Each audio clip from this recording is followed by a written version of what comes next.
চাইলেন। হরিশ্চন্দ্র রাজা কোনদিন দান দেওয়ার সময় পিছিয়ে যাননি। আপনি যা চাইবেন আমি তাই দেব, তাহলে আপনার সর্বস্ব আমাকে দিয়ে দিন, দানে সর্বস্ব দিয়ে দিন। দানে সর্বস্ব তুলে দিলেন নির্দ্বিধায় হরিশ্চন্দ্র রাজা। যখন চলে যাচ্ছেন রাজ্য ছেড়ে, তখন বিশ্বামিত্র মুনি বললেন, দান তো দিলেন, আমি যে ব্রাহ্মণ করে এসেছি, আমাকে যে দক্ষিণাটা দিতে হবে। হরিশ্চন্দ্র রাজা নিজেকে একজনের দাস করেছেন, শুকর চারণ করেছেন, মানে শুকর চড়িয়েছেন, শ্মশানে চন্ডালের বৃত্তি করেছেন, নিজের স্ত্রীকে আরেকজনের দাসী করে বিক্রি করেছেন।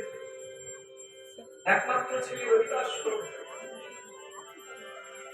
সর্বদংশনে মারা গেলে তার স্ত্রী মরা ছেলেকে বলে নিয়ে ঘোমটা ঢাকা নিয়ে শ্মশান ঘাটে দাঁড়ালে হরিশ্চন্দ্র রাজা চিনতে পারেনি। বলেছিল, তোমার ছেলেকে যদি পোড়াতে চাও মা, এই যে তোমা, তাহলে শ্মশানের পরি দাও। হরিশ্চন্দ্র রাজা স্ত্রী শৈবা দেবী ঘোমটার আড়াল থেকে বলেছিল, আমার শ্মশানের পরিটুকু জোগাড় করার ক্ষমতা নাই, কৃপা করে যদি আপনি আমার সন্তানকে দাহ করে দেন। হরিশ্চন্দ্র রাজা কণ্ঠ শুনে দ্বন্দ্বে পড়ে গেলেন, এই কণ্ঠ আমার বড় চেনা কে?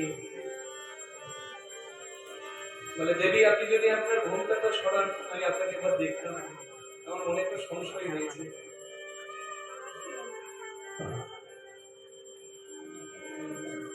হরিশ্চন্দ্র রাজার কথায় শৈবা যখন ঘোমটা সরায়, হরিশ্চন্দ্র রাজা কান্নায় ভেঙে শৈবা সর্বস্ব যখন চলে গেছে, আজকে শ্মশান ঘাটে একটা চিতা নয়, আজকে আমি 3টে চিতা জ্বালাবো। একটা হবে আমাদের সন্তানের, একটা হবে তোমার, একটা হবে ওই যে পুবের বেলা গেল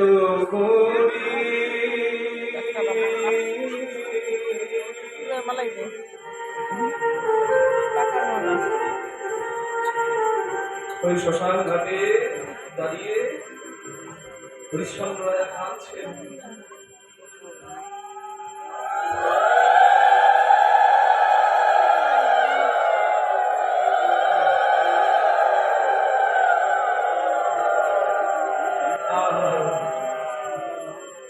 মাধব নাই যে আমার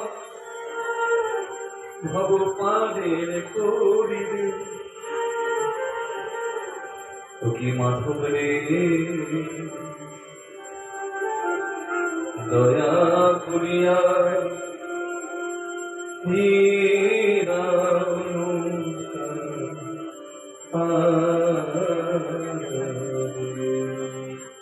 ও কি মাধব রে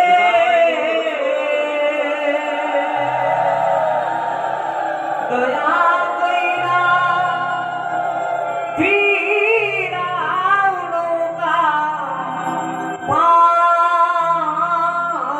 রে। এমন সাধের রাজ্য ছাড়ি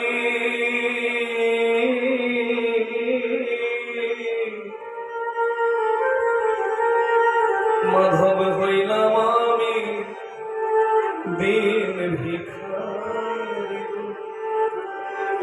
ও কি মাধব রে